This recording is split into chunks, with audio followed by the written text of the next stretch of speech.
Real honor to be able to share some of my research with all of you today. And because I have a lot of slides, I want to start with the more important one first, with some important thanks.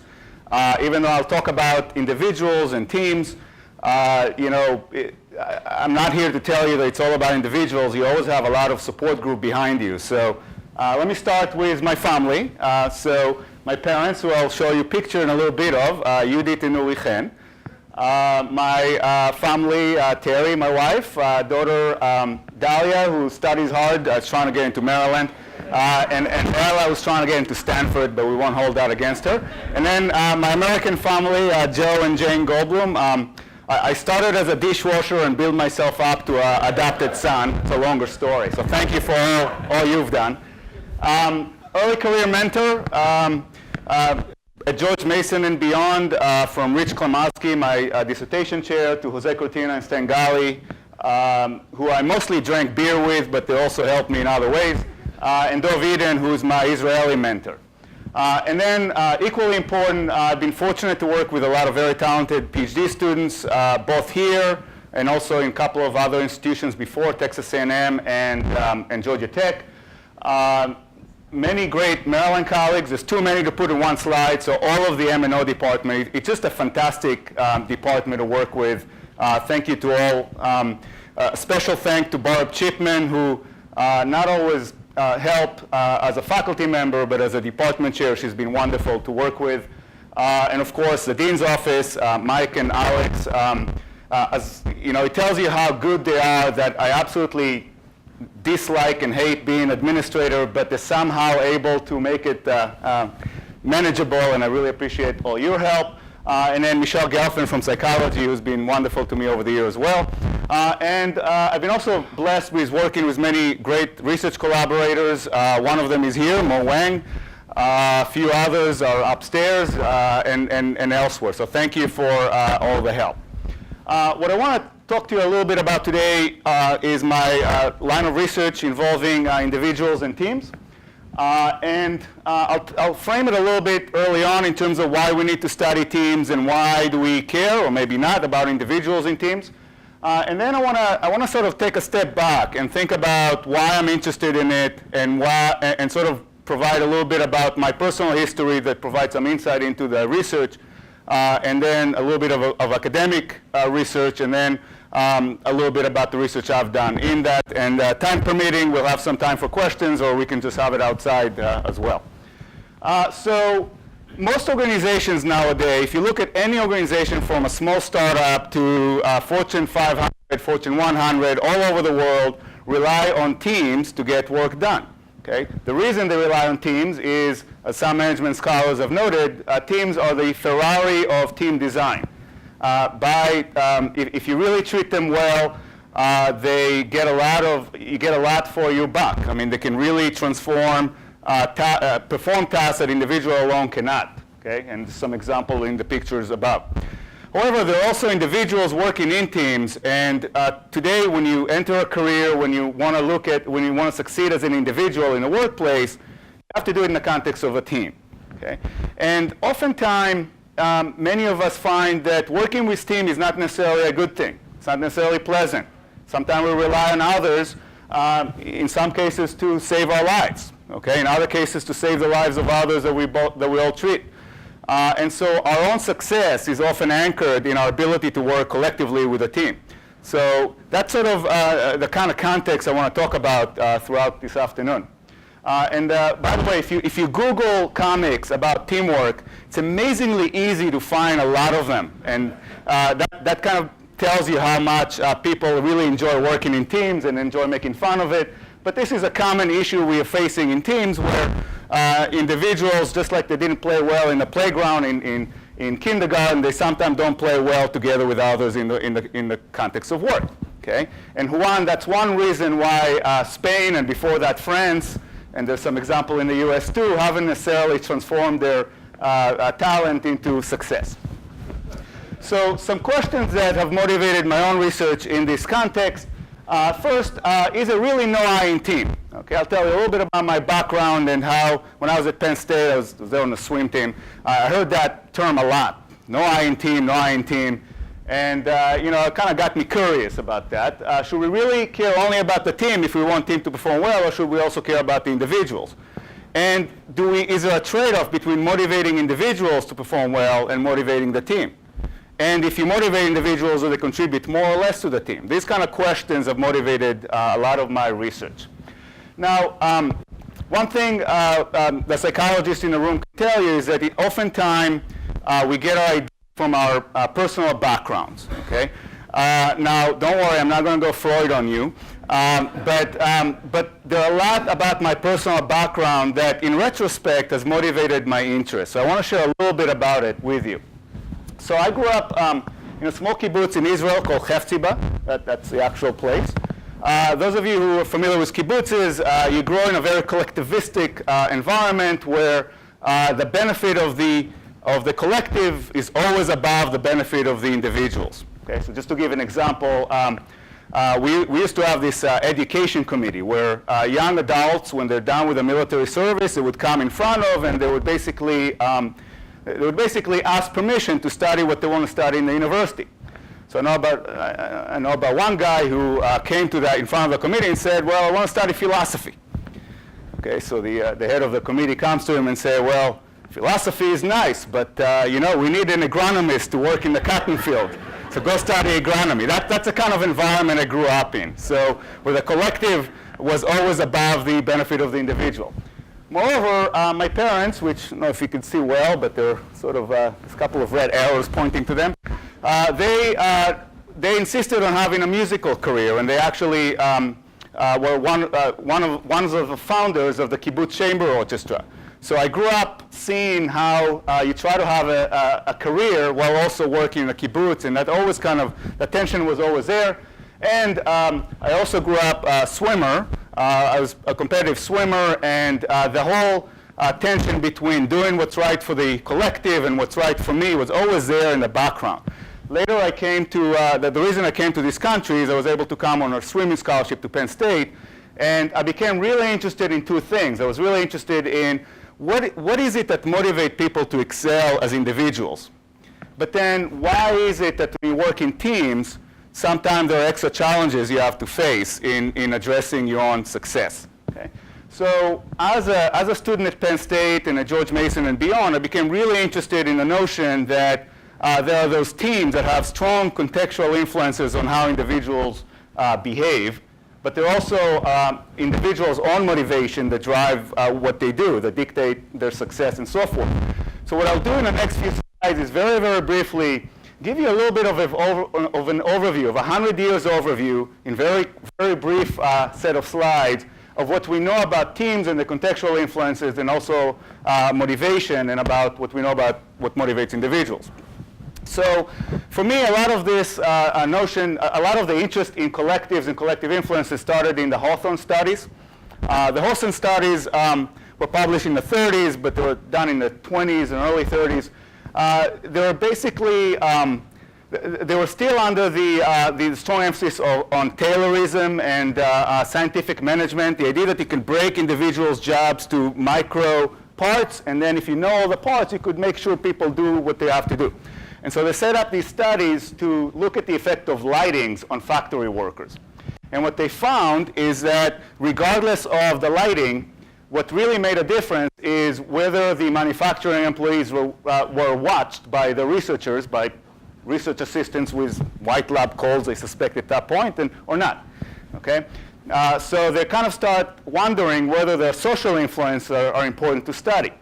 Now, my historian friend David Kirsch informed me that there's some historical inaccuracy about that, but regardless, we both agree that we start really studying context more seriously as a result of this set of studies.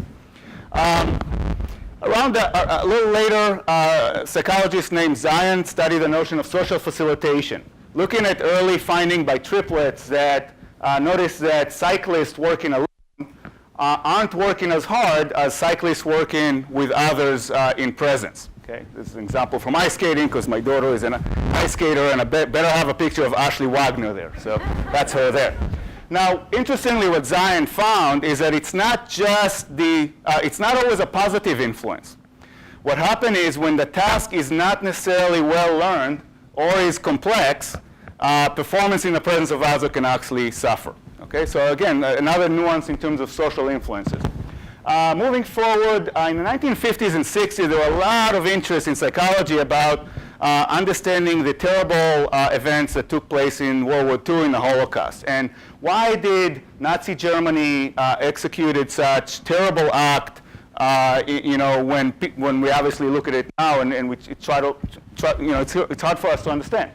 So a psychologist by the name of Solomon Asch did very famous confirmatory studies where he would put individuals in a group, like you see here, where aside from the study participant, everybody else is a Confederate, and you basically ask around which of the lines on the right match the standard line on the left, and what he found is that even when the people before you say the wrong thing, you feel pressure to say the wrong thing. Okay, so again, example of social influence. By the way, one of Asch's students, you may have heard of, is Milgram, and he's done some other studies, very, very famous, controversial studies of persuasion and influence. Later on, Janis has applied a lot of these principles to the notion of groupthink, the idea that when groups in organizations make decisions, they feel very strong pressures to conform. Okay, and that explains sometimes why they do suboptimal decisions. From a motivational standpoint, Ringelmann is a German psychologist who never published that finding, by the way, but suggested early in the 20th century sometimes that when people are engaging in a collective act, a collective task, they don't work as hard with others as they would alone. Latané and his colleagues at Ohio State have done a series of very clever experiments of cheering. I think they got the idea in the Ohio State Stadium. That's what the rumor is. When we get a group to they literally measure the amount of noise that groups make depending on group size. And again, finding the notion that people don't try as hard in the presence of others. One more, Bandura in his social learning theory, from a cognitive perspective, and behaviorist perspective, suggested that when we observe acts by adults, children tend to imitate it. Okay, so he had this famous Bobo doll that a parent would, act not nicely to the doll, and then the children would come and repeat the same act. Now, later on, this set of studies given rise to better theories that we sort of still use today: social exchange theory, social information processing theory, where basically suggests that we make sense of our environment at work based on the social environment around us. We take cues from the environment and act accordingly. Moving forward to sort of 1980s and beyond, a lot of research in organization on teams adopted this notion of input, process, output model of team, where you have individual level, team level, organizational level input, and whether the outcomes of those input would be greater than the sum of the part depend on the extent to which the team used those resources in a facilitative or debilitative way, if you will. Okay, so that's sort of where the research has gone on teams up till today. You still see research on that demand. So just to summarize this, this classic and later research really shows that teams can and do exert really strong normative and psychological influences on members within them. Okay? In other words, we as individuals react to our team environment in a very powerful way. And as a result of these social influences, we often see teams that don't perform as well as should. Okay? So often those influences are negative in scope. However, a lot of the research on social influence as well as teams have sort of ignored individuals. Individuals were treated as errors, as noise. Okay, we didn't take individuals seriously in terms of seeing how would different individuals react to the same stimuli, and individuals were treated almost as passive recipient of social influences. I'm exaggerating the point a little bit, but if you look carefully at our research, we studied teams, individuals, or errors was sort of the message you get. So that got me interested in the motivation research, which contrasts that. The motivation literature from early 20th century onward has assumed that individuals are active agent that proactively shape their own environment. Okay, motivation in general is about how we, as individuals, have cognitive, physical, psychological resources which we can choose to apply in different ways in terms of where we direct our effort, how we direct our effort, as well as for how long we try. Okay, I'm going to summarize briefly some motivation literature that focus on three kind of drivers: the individual in terms of the personality traits and values or needs, the personal interest and choice, and assessment of possible successes. Okay, so beginning with the first, so Maslow. There's a lot of you hear a lot of people saying you shouldn't be even putting Maslow up there. He has a lot of problem with the theory, but I like that theory because he got us to think about what is it that people need. What are the basic needs, and those needs still come up today in research. It's just that a lot of the other principles didn't apply. So we do what we do in life or at work because of anywhere from physiological safety needs to self-actualization need. Okay, those PhD students here, when you talk about calling, I'm thinking of self-actualization. That's sort of a new way of studying self-actualization. All right, a good friend of mine, Ruth Confer, which I'll mention later as well. She did a very thorough review of the literature and came up with sort of two main motivational traits. One is more about achievement, proactively approaching a task, kind of going after a task, if you will, the go-getters in the organizations. And then the fear of failure, those who are anxious and are very reluctant to engage in tasks. Okay, so you can see how individual, and actually two of the big five common traits that we know, personality traits, are associated with that: conscientiousness on the left and neuroticism or emotional stability on the right. Okay. Moving forward, there's two researchers online developed this theory of intrinsic motivation. The idea here is that people engage in certain behavior as a result of whether the environment supports two basic needs: need for autonomy, need for competence. Now, a lot of the initial research on that was done with school children, where they were looking at whether children would lose interest in a task if you reward it with, let's say, M&Ms and the likes. Okay, and they found that when you keep rewarding people for what they do, when the rewards go away, the interests go away, in part because people feel controlled by the rewards. Now, Alex, before you get an idea about, turned out that adults treat rewards differently in a lot of different ways, so don't take all our rewards away, but another perspective. Just a couple more social cognitive theories. Same Bandura from social learning theory developed it to focus on this concept of self-efficacy. The notion that we engage in tasks we believe we can do well. We believe we can do well or have high self-efficacy for a task if we succeeded in the past based on personal experience, as well as if we see others who are like us and so forth. Okay? The concept I'll talk more in my own research integrates a lot of these early theories into a unified concept called psychological empowerment. Psychological empowerment is based on 4 cognitive states that we have at work, from impact, a sense that we make a difference at work, to self-efficacy or competence, straight from social cognitive theory, meaningfulness, a sense that we're doing something that is important for us personally, and autonomy, choice, a sense that we can decide when and how to get our work done. Those individuals who answer highly to all of those states, if you will, tend to be more motivated and perform better, and there's a lot of evidence for that. Okay? So let me just wrap up the review here in the following statements. So first, we know a lot from the motivation research that individuals aren't passive recipients of their environment. Okay? We're actively pursuing tasks that are interesting to us, that are meaningful to us, and individuals do make a difference in their performance based on their individual motivation. However, just like I mentioned that the team research has been relatively silent about individuals, so has the work motivation literature been relatively silent about the team. Context has been viewed as error versus individuals as error. Okay? And the research I'll share with you from now on try to take the best from both literatures. Okay? We're trying to basically see what we know about teams and social influences and what we know about individuals and their motives and motivations, and integrate them into a system-based view of motivation in and of teams. Okay?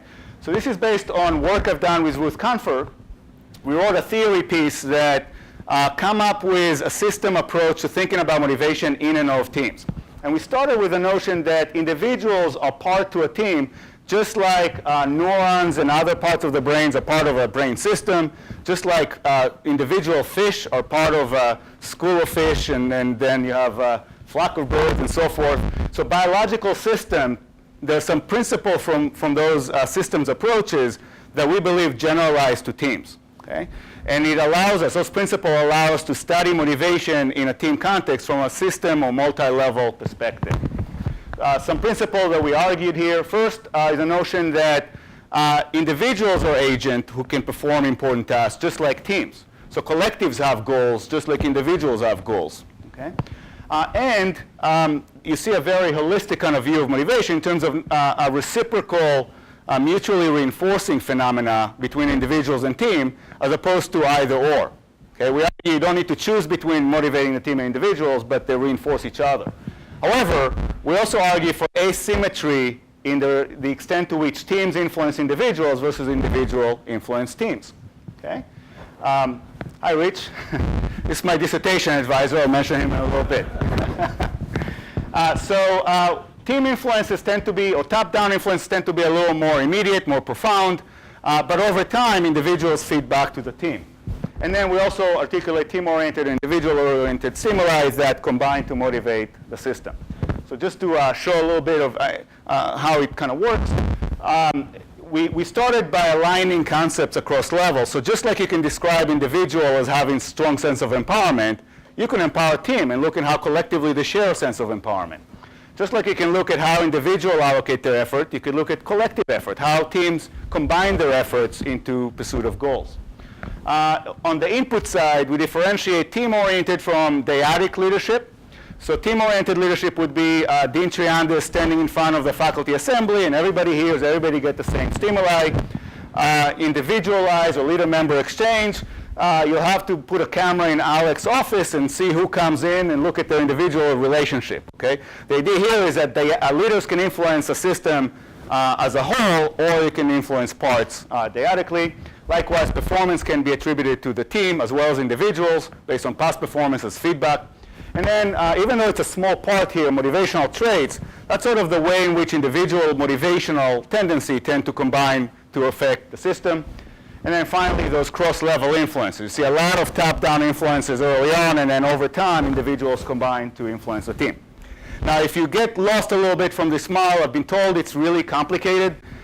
In fact, I had several anonymous reviewers who suggested to me I should go read Chen and Confer.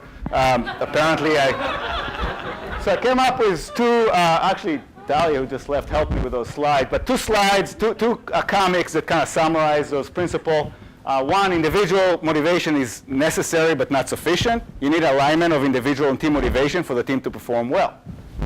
Second, contextual influences occur first, upward influence second. So Dalia informed me that this is not a dolphin, but it's a killer shark, and poor Dave here has to jump and divert it first. So you can kind of get a sense of that, okay? All right, so that's the theory. What I'll do for the remaining of our time is share 5 studies with you, or set of studies that tested different components of the theoretical framework and informed us further of how to motivate teams as a system, as well as individuals within them. And I'll go kind of chronologically in the order of the studies, although in reality they occur at different times. So this is based on my dissertation work with Rich Klomoski. I remember stopping by Rich's office over and over and basically telling him I'm really interested in looking how motivated individuals impact their teams. And at that point, the late 1990s, here in the Northern Virginia area, there were a lot of IT teams, project teams that lost a lot of people. Okay, they were really interested in how do we motivate them to stay. Okay, so after many, many cold calls, I think I contacted about 100 firms. I ended up with 2.5. But I did get 70 data points. 70 data points, where each data point here, I got information about a newcomer just joining a team. So you have existing teams and a newcomer who just joined the team. And then as soon as I could, I emailed surveys to the newcomer, the team leader, and then a couple of team members working closely with the newcomer. And then I bugged them again monthly for 4 months. Okay? So the idea here is to sort of see the process by which individual motivation and the team context empower individual, newcomer, and team, and then does that empowerment translate to improve individual and team performance? Okay. So this is one paper that came out of that. Let me kind of walk you through it. So beginning with the red, this is the individual process here. What we found is that newcomers who had better pre-joining the team experience, if you will, previous experience, as well as those who had more of a motivational approach trait, we use general self-efficacy, but think about it as need for achievement for now. They expected to do well right off the bat. As a result of that, they felt more empowered later and performed better. Okay? Now, from the team side, we also found that teams who expected the newcomer to do better. Okay? We expect Dale as a newcomer to do better. Okay? They assign more challenging work to the newcomer, as well as develop better social relationship with the newcomer, and therefore also empower the newcomer independently of the individual motivation. But what's interesting is that there are also team expectations are based on the experience of the newcomer, and then newcomer performance expectation. Newcomers didn't wait to get the relationships. They actively develop effective relationship with the team. So you start seeing the system at play here.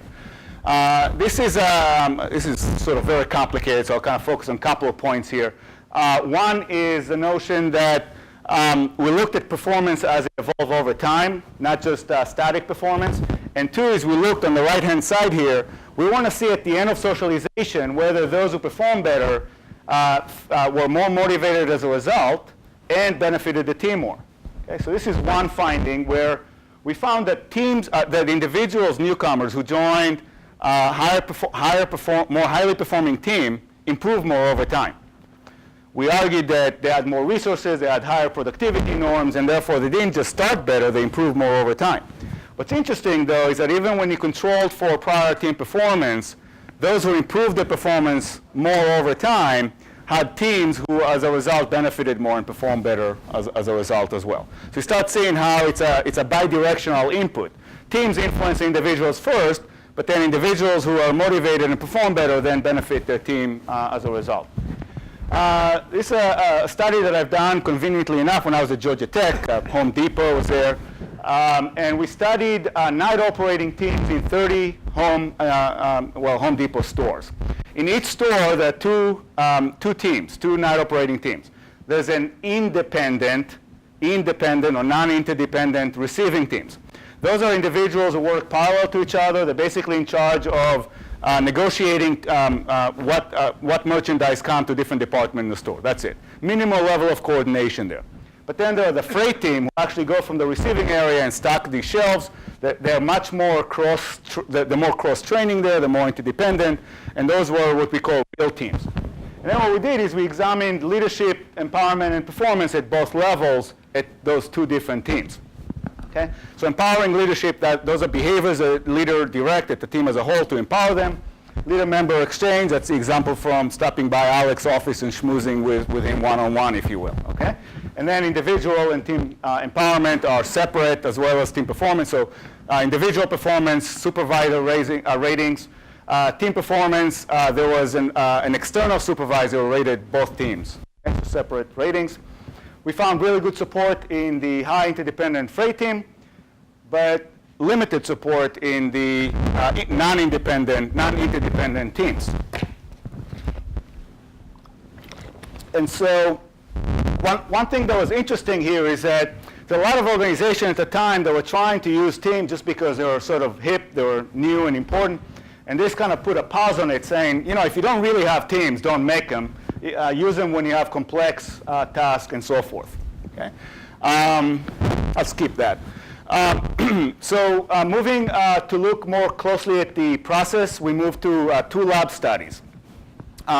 In both lab studies, you had undergraduates coming to extra credit opportunity to perform simulated team tasks. One of them was a lot of fun. It was an Apache helicopter simulator. You get a pilot and a gunner, and they kind of work together. You get different kind of measurement of motivation and performance and so forth. This one on the left, it's again a team performing a simulated air traffic control task. Okay, and what we're looking at here is how the sort of input from the team and individual performance translate to better team and self-efficacy, and in turn better effort and performance over time. So kind of in a cycle. And this is a model we supported here.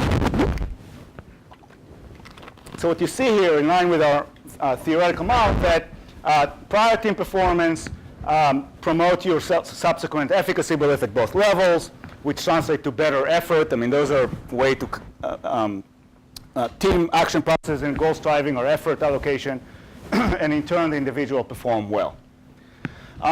In this study, what we did is we want to look more carefully at the antecedent, at the motivational impact of team leaders. We especially wanted to see whether when you have a motivating leader, an empowering leader, do they motivate the team and the individuals within it well when the team is dysfunctional? In other words, do you have to worry the leader or also on dysfunctional aspect of the team, specifically relationship conflict? So how much interpersonal tension occur in the team? And so what we did is we studied that both in both in a lab study and in a field study. In a lab, what we did, we created scenarios that put undergraduates in a hypothetical task force for the university, where they basically were charged with, imagine that you're chosen by the provost office to study student life. And we gave them a bunch of emails and memos to look at that manipulated the extent to which their leader was empowering and the extent to which the team experienced a lot of tension. Okay? So we experimentally looked at relationship conflict crossed with empowering leadership, whether that affect motivation. Study 2, we actually rely on our executive education students, and we got information about their leadership and their team's motivation. One finding that we found across studies is that when you had a more dysfunctional team, when you had a team that had higher relationship conflict, empowering leadership was less beneficial for the team. Thank you. Yeah, appreciate it. When I teach, I usually use breaks and people interrupt, so I'm not used to it. All right, thank you. So again, what you see here is that it's not enough for the leader to be motivating. It's also important for the leader to make sure the team is functional from a relationship standpoint. And it's also a nice experimental way to show the importance of empowering leadership as well. One more study. This one, we look primarily, we try to replicate the model using different variables, different aspects of motivation. But we also try to look at the outcome. So we try to look at the benefit of motivated members to team innovativeness.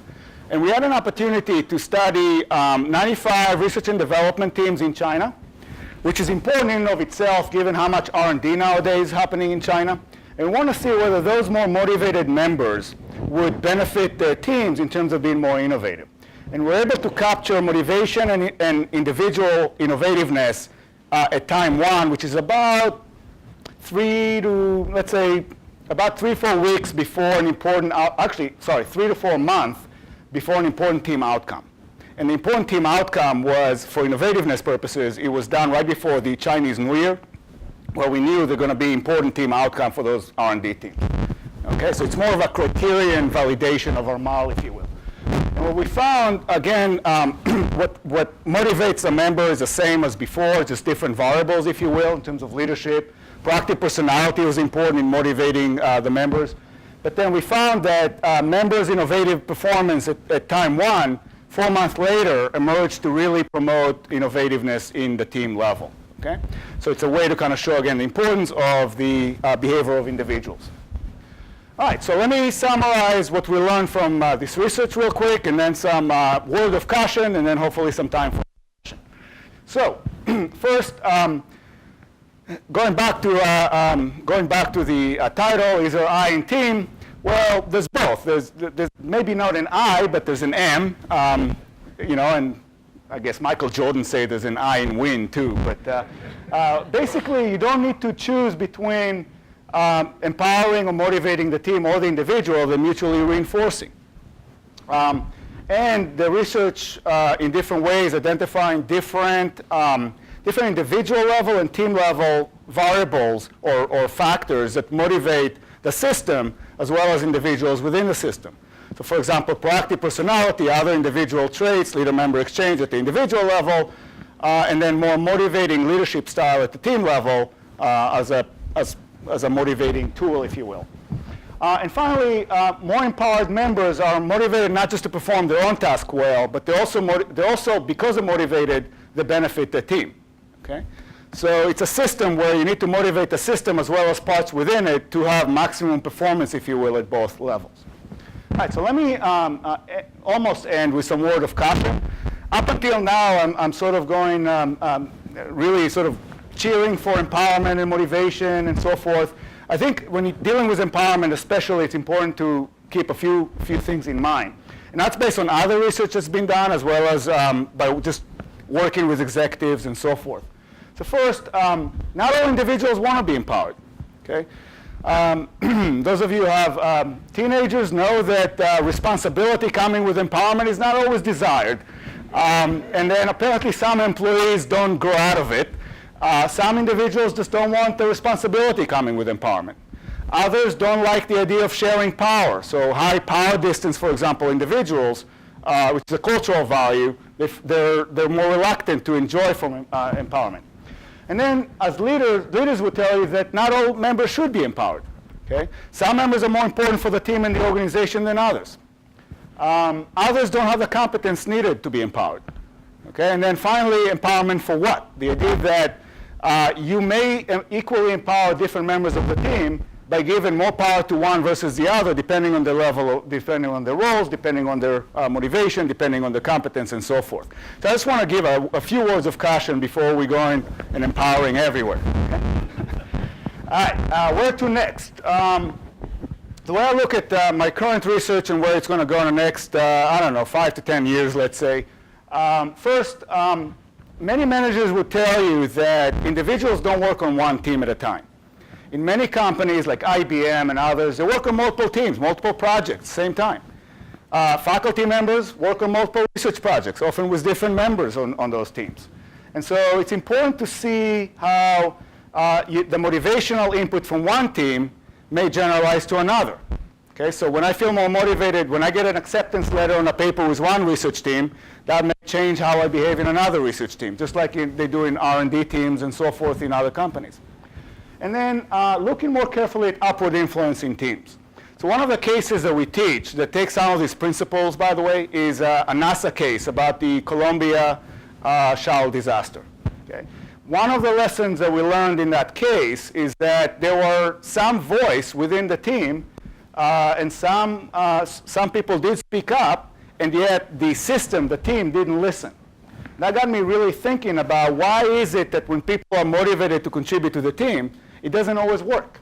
Okay, so we're looking at a few studies now, including here in the lab and in the field, that try to kind of understand which members are more likely to influence the team when they're motivated, and how do they do it, and when it's more likely to happen. Okay, so looking at sort of the next set of questions there.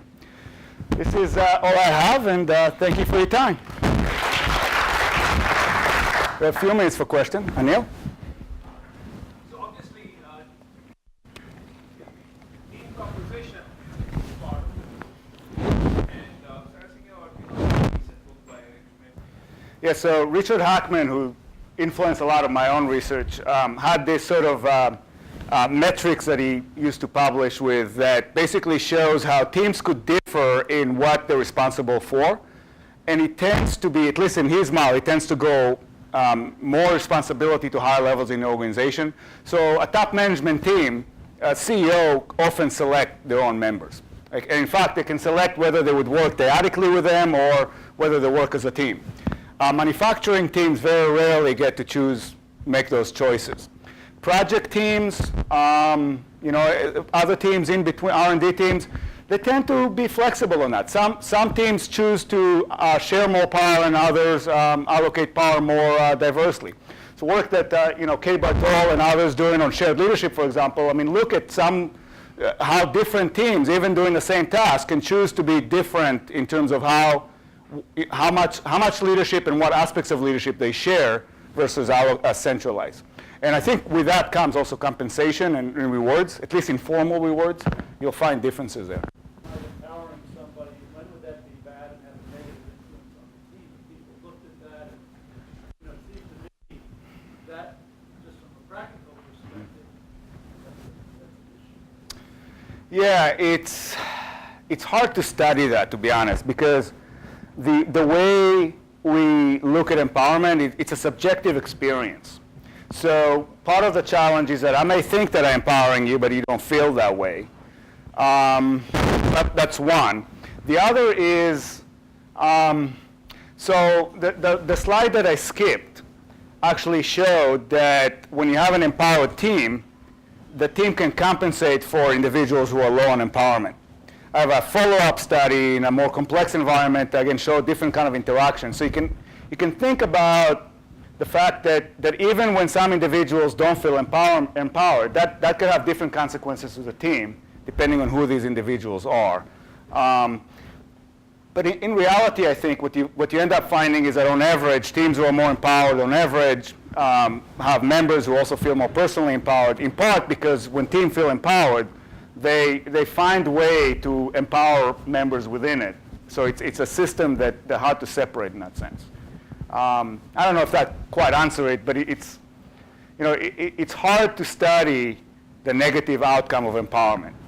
I mean, the effects we tend to find are very strong positive, but it's not equally positive across. I guess you could look at scenarios like the Enron case and other sort of ethical mishaps and argue that individuals were too empowered maybe, and that sort of corporate governance is all about not empowering people too much, right, to sort of control for that. So that would be the other extreme. No. Think of ourselves as a team? So yeah, I've dealt with that issue a lot because some of the Apache helicopter simulator was a dyad, and the reason I added that air traffic control is that I needed a triad to show that it doesn't matter in that case. But in reality, you find teams that differ in size. The question is about what's the common goal and how much people need to work with each other to meet those goals. I would say departments aren't really team. They share some team-like characteristics, okay? And then you have other complex, the way, if you look at Boeing and how Boeing developed new airlines, new aircrafts, they don't have teams, they have systems of teams. They have multi-team systems that are complex. Different teams come in and out at different stages. And so you could take a group of 100, 200 engineers and marketing experts and others and put them in a series of interdependent systems, if you will. So it can be more complex, but the attributes of a team generalize beyond the team, if that makes sense. Alex? They've been treated differently. So I'm just kind of curious, as you look at theories over time, and the individuals that you're studying are actually changing the way that they've been socialized and trained, how that affects your research.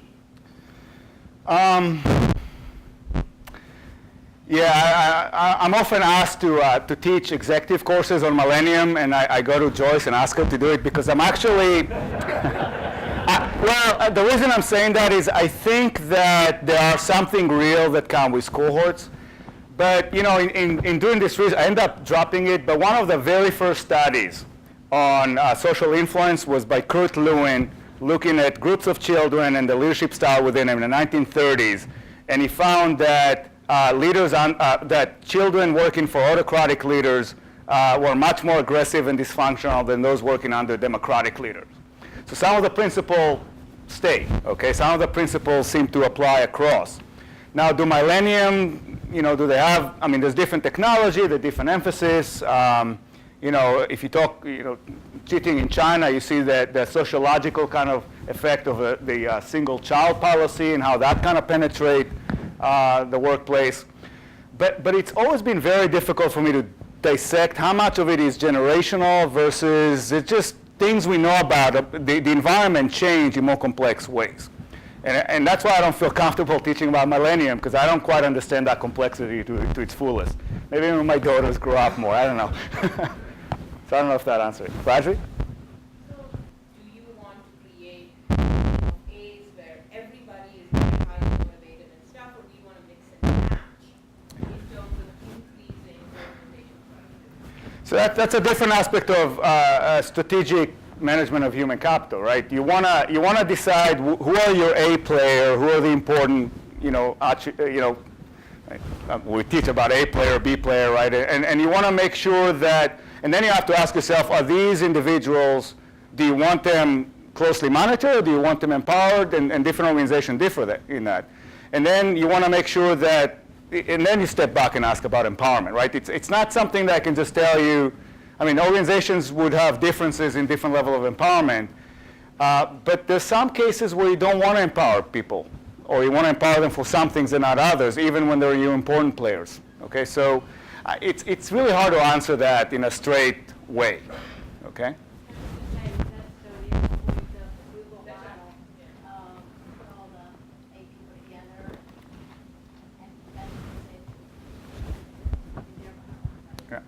I mean, R&D, especially high-level R&D, and especially for companies who rely on R&D, like Microsoft, like Google, empowerment is very important for them. Okay, and they also have those high achievers who join there, who want to work there and want to be empowered and learn their career. But the companies like Microsoft and Google, I think they're very good at providing you the opportunities for personal growth in that context. The U.S. military, I think, is different, or the Secret Service. I mean, I don't know how much I want them empowered. Out there today in teams, now you're talking more with executives and organizations. What's happening out there that is now influencing your research rather than your research? Well, so this notion of simultaneous contextual influences coming from different places is very profound now. So it's not just multiple teams and multiple units. It's also the distinction between work and life has become more ill-defined. People can do work in a lot of different ways now. And so the whole notion of contextual influences, it's no longer the case that you show up at 8 with your briefcase, you belong to one team, and you go home with your briefcase at 5 and forget about it. It was one, it was very clear. I think the divisions between what's a team, what kind of contextual influence coming to you from different directions is much, much more complex. And I think some of those next set of studies, I want to capture that complexity. It's very, very hard to study, but you do see more research in general in our field that try to get at that complexity, at the interface between life and work and sort of the interplay, the complex interplay between them. All right, thank you very much.